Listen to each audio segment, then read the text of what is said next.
and the workshops that we hosted. And the DSL is the other formation that very much comes out of that same emergent practice, responsiveness, iterativeness, things that we see in practice that social media allows us to capture as a technology, but that has been happening and like allow us to work in this way. Dr. Giamatti Figueroa on the left and Tatiana Esch, our project manager, are the co-producers of this work. The DSL has many, many different parts I'm happy to go over. I direct the Community Knowledge Lab, which has hosted events around Black Louisiana, around Black Puerto Rico, with Cydia Hartman, Marisa Fuentes, Ibeyi, the Black Schoolhouse in Louisiana. And these are just some pictures from us pretty much everywhere. This was Puerto Rican Study Association, Corredor Afro in Louisa. This was New Orleans on the right with our Xavier researchers. Yes, so many different things. And so the last thing from sort of thinking about DH against enclosure is that one of the things we had to learn and continue to learn, I mean, this is always the idea, is that generosity, patience are key, and never failure, always a lesson. That's actually an emergent strategy principle. Because collaboration is not easy, and operating in this particular world that we live in, the principles are not sort of lined up for us, right? So what does that play in like how it might be surfacing in a post-X, post-meta world? We are still figuring it out. I mean, like I said, in once upon a time in this early iteration of African Diaspora PhD, the network was clear, the community was clear, the ties were clear, the accountability, all of that. And now, it's sort of thinking about, okay, where does this work show up in a way that keeps those who are more vulnerable in the community that we've created safe, and also lets folks know who can maybe be aligned and maybe be part of the values and principles, what we're up to. And so we do have an Instagram account, and we do have a Twitter, but really a lot of work happens in spaces that are not Twitter, not Instagram. Like Slack has become one of our key tools for creating community and for being in community. Signal has been another key tool. I think everybody knows the emergence of Signal as a kind of, especially during Standing Rock for me, as a space for encrypted communication. WhatsApp, a lot of the labs are just using WhatsApp as their workspace, which I find really fascinating. I am too old to do that. It just moves way too fast, but they have files on there, they save things. Like folks are really, they're really able to kind of put the pieces together in some powerful ways. And then a lot of us have gone back old school to listservs, and I should add blogs on here. I think the newsletter phenomenon is very much a blogging phenomenon. I also have my own Substack as well. Listservs are back. And if you're not on a listserv, it's because you're not part of that group chat. So it's interesting to think about the ways that, in line with, in response to the corporatization and the fantastic rise of hate speech in these platforms, there are still other spaces that people are utilizing, and the work has continued. The work has not stopped. So I'm going to end with this question: post-X, what are we surfacing in a world post-X and post-meta? Because I think it's the question that I am always thinking about these days, and maybe this wonderful and intelligent crowd here will have some answers for us as we move forward. So I will leave it there. And I'll actually put a link to the presentation in the chat in case anybody wants it. Wonderful, wonderful, wonderful. Really good, really interesting, actually. All right, so we'll have a few minutes of commentary by Dr. Williams, followed by discussion and Q&A. So, Dr. Williams. Thank you so much. I'm truly amazed with your work. I'm glad I had the opportunity to learn so much from you in this moment and the work that you're collaborating with on so many regards. I have a page full of questions, but I do not want to take time away from anyone else. Because of my work, I have a question that I'm hopeful that's not labor intensive for you, but really intentional in me wanting to know the answers on how can I, my first question is, how can I as a Black man support you and the work that other Black women are doing in this space so that it is not harmful in the continuation? Because I felt like there is so much knowledge that you shared that I know that there is, I don't want it to be co-opted. I don't want it to be harmful. I don't want to come into a space of providing solutions, or even this can help me now in the questions that I ask you, like how do I ask those questions on the interest of what is going on? Oh, sorry, you're still muted. Like, of course, like, I think it's really incredibly important to have all the people in the mix, right? Like, I don't think that there should be, I think everybody needs to be part of a conversation about radical thought, transformative thought, about what are the ways our communities are safe, and what are the ways that everybody can feel like they are part of the community and also have everything they need. And I think that's a conversation and a battleground for everybody. Like, I think that, like, that's the first answer, is that everybody just needs to be here. We need all, it's like, if anybody's turning on the TV right now, like, it's all hands on deck. Like, it's the planet and it's all the places. And so I think that is, my first response for certain. And I also think that there's ways that, there's first responder and rapid response strategies and safety strategies that folks do and can get trained on. One of the spaces that was doing this for a little bit, I don't know if they're continuing to do it right now, is the Data and Society Project, and their charts on online harm and online respect. As full disclosure, I was one of the co-authors on that, but that work was very much led by Moya Bailey, Jacqueline Wernemann, and Bianca Laureano. And so there are ways that, like, in engaging in and on platforms, there are ways of intervening, but I think that there's also a give and take to that. Again, there's a question of, like, is it worth, fighting the algorithm? Is it worth fighting the bots? Because is so much of that. I think it matters when people hear us speak out and, hear Black men speak out against homophobia, against misogynoir, against all of these different kinds of harms across our communities, across Black communities, definitely. And also, there's just the, just holding space.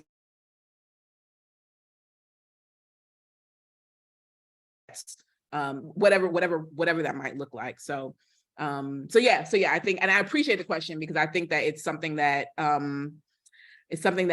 I know that there is such a desire to be part of the solution, right? And I love that for us so much. Awesome. So in continuation of that, you talk about the use of social media as tools, and the various usefulness of it, and how we've been somewhat enhanced the tools or been thrown into the mix of it. Would you say that we oftentimes as individuals are craftsmen of those tools? And if we are craftsmen, how do we become better at developing those tools? Because we have Spill, who is attempting to create new things. We have Mastodon. We have other things that have developed along the way as a solution to tools that have been there for so long, but it's not quite working. How do we become better craftsmen in your expertise, and what about sustainability of it? Because there was a lot of interest in Spill. There was a lot of interest in Threads, but now it has somewhat died off. How do we continue that? Yeah. I think that, this is one of those knotty questions, right? So are we craftsmen and creators? Absolutely. And I want to draw back to Catherine Knight Steele's formulation of content creation platforms versus social media platforms, and the ways that people are being turned and transformed in a lot of ways into content creators versus sort of public engagers, right? So I definitely think that actually that's very much what we are and where we are. And the rise of X saw that happen, right? We had Mastodon, we had Threads, we had multiple different Mastodons that emerged, different kinds. There was, for a second, I know y'all didn't forget about Clubhouse. There was Clubhouse, which basically people kind of creating these kind of like radio shows / conference calls, so absolutely we've been creating, and this is not a new thing. Like before, in the sort of breath of early Facebook, but before like Twitter and Tumblr really got ground, there was Ning. And so you used to be able to create your own social media. It basically was your own Facebook, your own MySpace, but invite only. And actually Quirky Black Girls was created by Moya Bailey and Alexis Pauline Gumbs, lived and was created on Ning. And so we did do that. We have been doing that. I think we're going to continue to do that because, the Black creativity in that capacity, that radical creativity, cannot be stopped. I also think that there's something, and I thought the tipping point might be X, and it still might be, I think that's playing out, but we'll see. There is something to, you know, the density of where your social network is versus what kind of content creation is getting created, right? So where are the people that I want to have a conversation with, right? For a while there, even in the midst of all of January 6th, all of the wild hate speech, it remained Twitter. And then X and Meta happened, and there was an exodus of a lot of the folks who were having that conversation. As Catherine mentioned, some of them went to group chats, some of them went to paywalls, some of them went to Mastodon and Threads, but a lot of folks just kind of deactivated. And I think that that has been really interesting to see. That has been the culmination, though, of a slow running exodus that was happening even before that. Folks are moving from social media platforms to podcasts. Folks are moving from social media platforms to newsletters. Folks are moving from social media platforms to group chat. The group chat, you know, motif had been an iconography for long before this particular moment.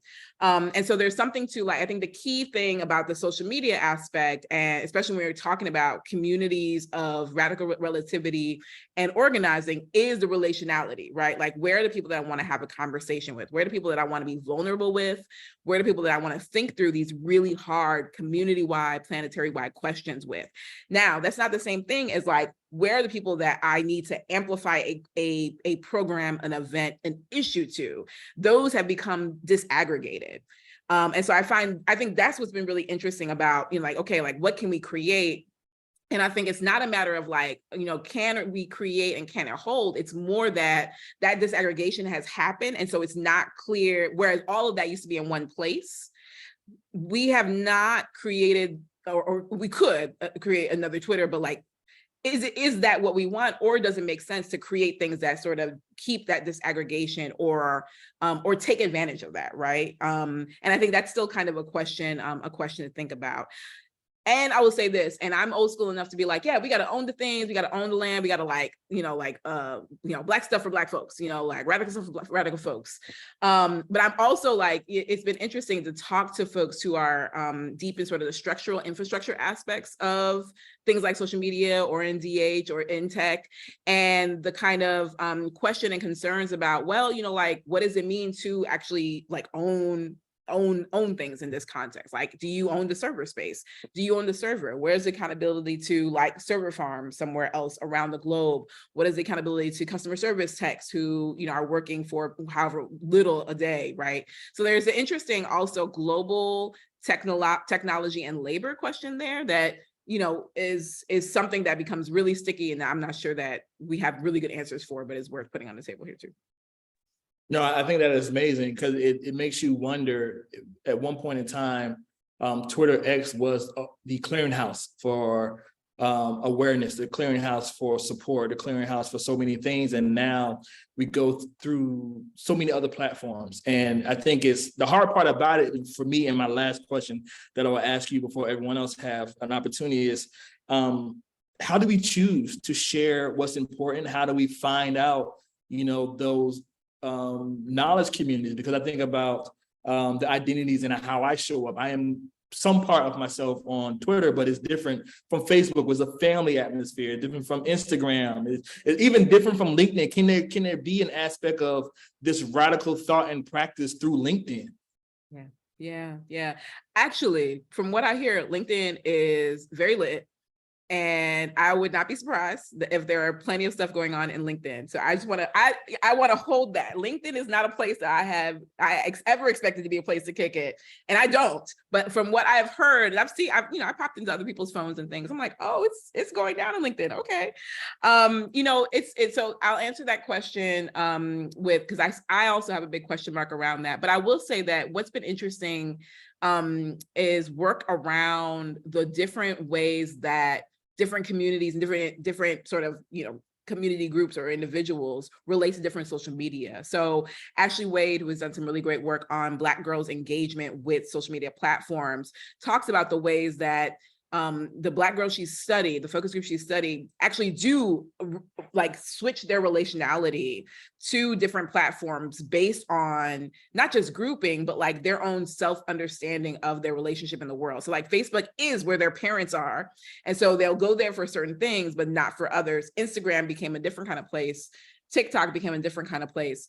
That probably has shifted in a lot of interesting ways due to COVID, and also, the kind of the different kinds of content creation activity that emerged after, and was happening before COVID, but really kind of like hit its stride during that era. But I think it's interesting to think about that also, like, what is the utility of having multiple spaces, and how for Wade, she was like, these girls are politically savvy, economically savvy, and also are thinking about ways to keep themselves safe in a theoretical fashion that we might need to pay more attention to, right? Like, we actually might need to think more about what that kind of fluidity and flexibility and responsiveness to where they need to be, even online, might be useful for all of us. So not an answer of like, this is what we do, but I like the idea of that,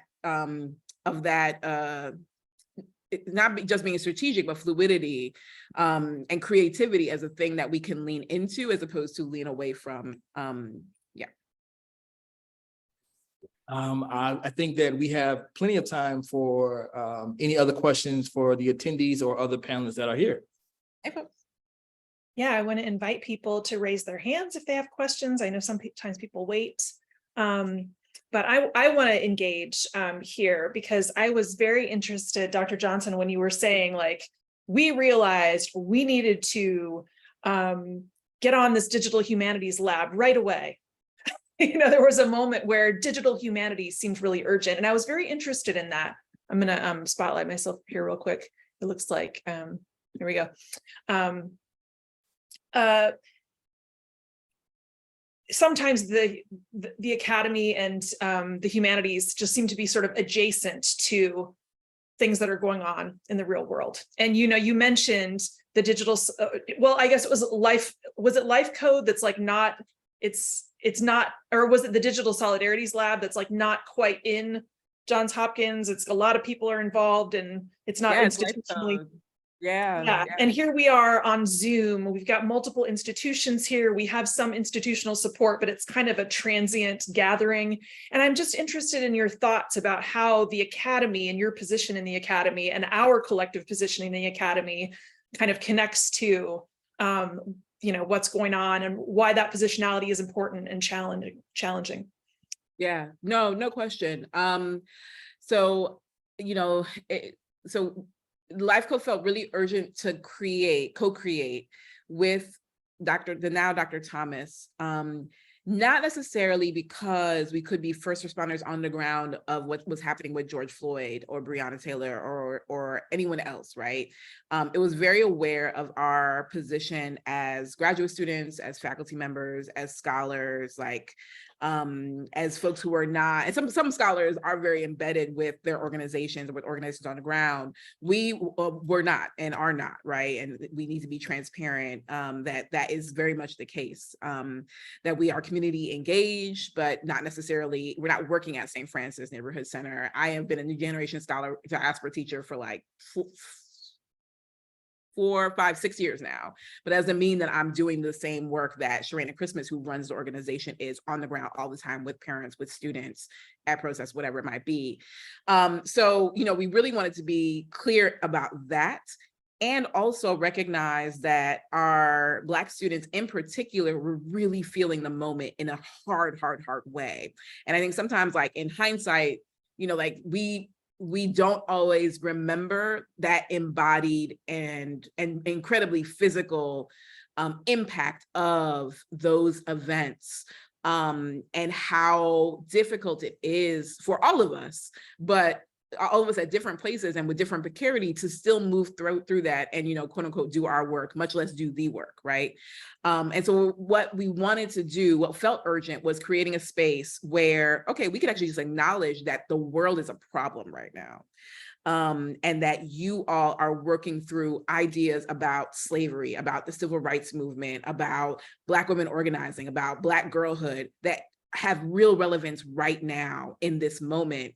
And you're working through it in a profession, the ivory tower, the academy, the university, our, disciplines, like the old disciplines like English, anthropology, history, all of those, that do not appreciate the kind of labor that you're putting in to just transform your knowledge into something legible for white imperial structures of knowledge, right? And that's actual hard work. And then there's the hard work of actually doing it, right? And so we really wanted to find and, create a safe landing space for them who are seeing the literally history come alive in the streets. And then also we're having to do a similar, though less physically, in theory, dangerous activity and action within the hallways of their institution. And so that's what felt urgent to create that kind of, that maroon enclave for them. And so I think that sort of illustrates some of like the positionalities there. Like it was very much, and it remains sort of, actually in some ways kind of expanding out, but it was very much about like, how do we make sure our Black students are protected? What do we have as resources that we can apply to that cause? Like, so we have an FRB, right?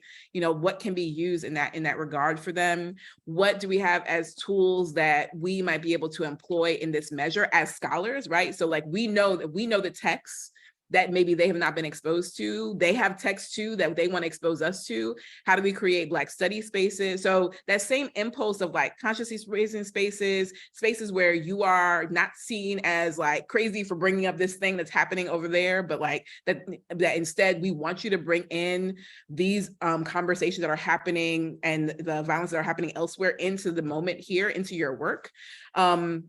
That was a skill set that we could offer, and we could offer it because we could do it from our skill set of being and our resources as faculty and our skill set of university affiliated scholars, right? I think that that becomes really, really, really key, and knowing our lane became really, really key also, and not trying to overstep it. Like we were not trying to say, hey, we are going to now, like ourselves, us and the electricians march on City Hall, but we could absolutely create a teaching space and a space for them to do the kind of radical thinking that they wanted to do, and appreciate that is, also part of the labor that has to be happening in that longer game, the emergent strategy game of the moment. I think now, like I have tenure now. We are in a position to maybe marshal more resources. Some of the projects that I mentioned are on Mellon grants and funded by foundation funds. I think now like that is both a exciting thing where we're able to do more, bring more solidarity, more graduate students and researchers, folks who are thinking about this work, folks who maybe feel sort of stranded where they are and need more community. That's been very exciting. And also, we have also just the last 6 months or so been having a conversation about, okay, we also need to be very intentional because we don't want the principles to get lost in our ability to have more resources and do more work, right? And I think that is always a really hard balance because the need is so great. And that everybody wants to be connected. Our last call for Solidarity Fellows, our first call, we'd had like maybe 15, it's postdocs, graduate students, and early career scholars at that time. We had maybe 15. This is a year later, our last call for Solidarity Fellows, just in the DSL, we had 75 asks, 75 entries in the intake form, right? And we can't support them all, obviously, but that also shows the need, right? There are people who want to have that kind of connection and who want to think about their work in that kind of radical way. So I think it's definitely a balance and being careful. And I think it's also, the kind of thing where for those of us who are at institutions, this work, I don't know how it is there, but this work is not necessarily work that's seen by the institution is like, yeah, no, we really need to have a conversation about this, right? And if maybe it's different there, but that racial reconciliation wave of George Floyd, where like institutions were pouring resources into different projects, that is ebbing. And so, we're now also grappling not with a backlash per se, but definitely with a sort of receding wave of interest. And with that comes a receding wave of resources. So that then takes us back to, okay, what are the tools that we have? How do we marshal our knowledge, our capacity? How do we remember that you should always have your go bag? Lauren Olamina taught us. How do we remember that we are seeding? We're not building huge institutions. We're thinking about spread of knowledge. We're thinking about building capacity, building skills, building leadership, building knowledge so that when, the ebb recedes and it's like, okay, well, that was it. it, have fun, folks are equipped with what they need in order to create the same thing elsewhere, or create something different, or, you know, innovate this in whatever way makes sense. So it's, you know, I try and always like be like, it's a give and take, you know, with an awareness that there is a lot for the institutions to do that they're just not gonna do, and it still doesn't mean that we can't do what we can and with the tools that we have. Beautiful, beautiful response. It's wonderful to think about scholarship as a form of care and knowledge work in support of community, and not as an abstract ivory tower thing that people often want to talk about the humanities as doing. And yeah, here we're in Oklahoma, here in a red state, so very much there's a interesting relationship between this kind of work and institutions and the broader context that we're in. So we really appreciate having this conversation here. We're coming close to the end of our time, but we could certainly entertain one more question if anybody's got anything that they would like to raise, or if Professor Ware, who's co-moderating with me, would like to. Well, she's kind of already mentioned what I was thinking about. As Sherry's already mentioned, we're in a very red state, like the reddest of states, a state that is so red that OU's colors are maroon. That's how red the state is. A little bit of shade towards OU. But the point, though, nevertheless, is that I was really thinking about, so part of so the Center for Africana Studies, Oklahoma State University, we got a large influx of funds right after George Floyd, like a huge influx of funds. And we kind of were able to kind of do a great deal of things because of that influx of funds. And now that those funds have really dissipated, you know, largely gone, it's now up to us to take what we have already built and now kind of expand it further. And so I was like, you've already hit on that, the fact that that money has kind of gone and kind of receded and it's not there anymore. So now it's up to us. It was a little slow, and then it happened quick. It was like, whoop. It's a lot of money, and then it just disappeared. And so, I was going to ask that question, but you already hit upon it. But I just think that it's really important for people to realize that when things happen and it kind of enters into the public consciousness, that money comes, like the money flows. But then as soon as white people, if I'm gonna be honest with you, no longer care about it anymore, that money disappears. And I think that what you're doing is so incredibly important, because it gives us models for sustaining things after the white interest has dissipated. So I just want to say thank you for what you're doing. I think it's really, really important. Oh, thank you. I mean, so just to, I appreciate the ways that, you know, Maryland is like, you know, it's mainly blue, it's purplish, but it's mainly blue, right? And that means that its resources and the things you can just even say out loud have a bit of a wider range. But I work closely with the folks in Louisiana, and the way that it's amazing. Like, it's a lot. And so where it's not available, or where the power of the institution is very tied up in state politics or in like state bureaucracies, budgets, tenure, things like that, I mean, it is incredibly hard. And so, yes, there's always going to be, because there's going to be somebody else is going to be killed. There's violence happening right now. There's a lot going on. And it's a problem, right? And so those things are going to prompt a flood of resources. It's going to happen again and again, and it's going to recede every single time. And I think that, you know, I was having this conversation with some younger folks, not just junior scholars, but just sort of like having seen, they're the George Floyd folks, whereas I'm like the Trayvon and Troy Davis folks. And so I've seen this happen 2 or 3 times, and so they're like feeling frustrated because they're seeing it in real time. And I'm like, we just have to remember that this is going to happen, and always be prepared for it. That's what happens with maroon colonies. They all fall, they all crash. The empire comes in, slave owners come in and destroy them at some point.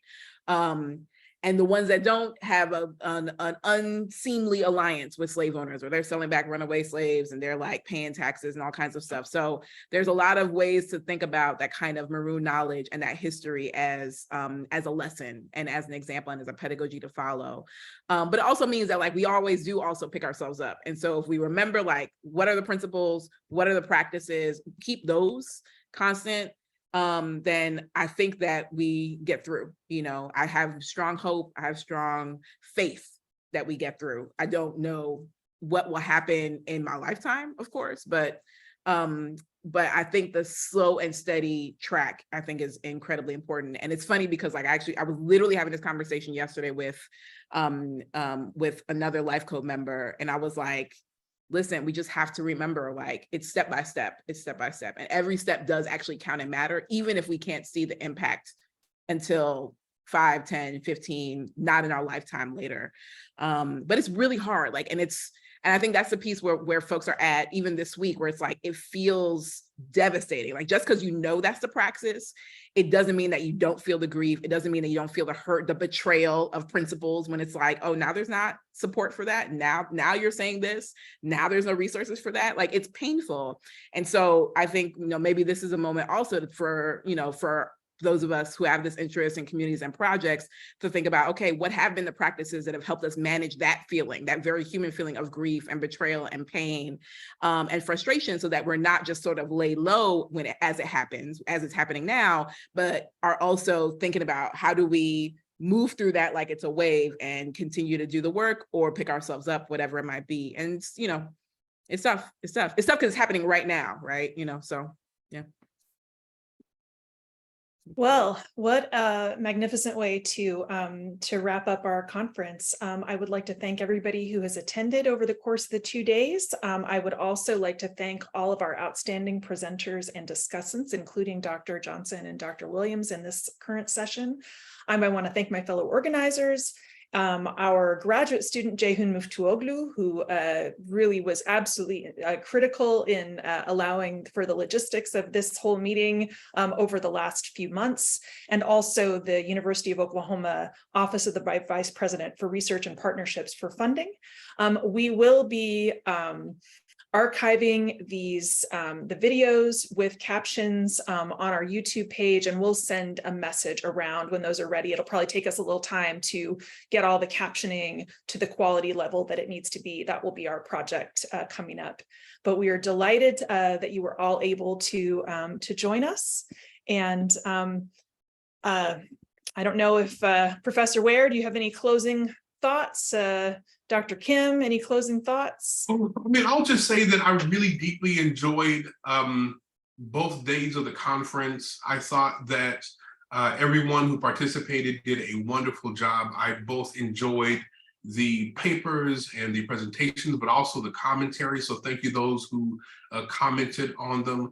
Thank you for being a willing participant and realizing that there is a need to not only do the academic work, but also find ways to make it a real thing in the actual world, which is something that I think that we have really done a really good job at. And though I may joke around about the OU-OSU thing, I do think that it's important that we were able to come together and do this collectively. I really, really enjoyed it. Thank you so much, Sherry, for inviting me. Thank you so much, everyone, for participating. Well, I want to just add on to what Lo said, that you know, OU is always better than OSU, right?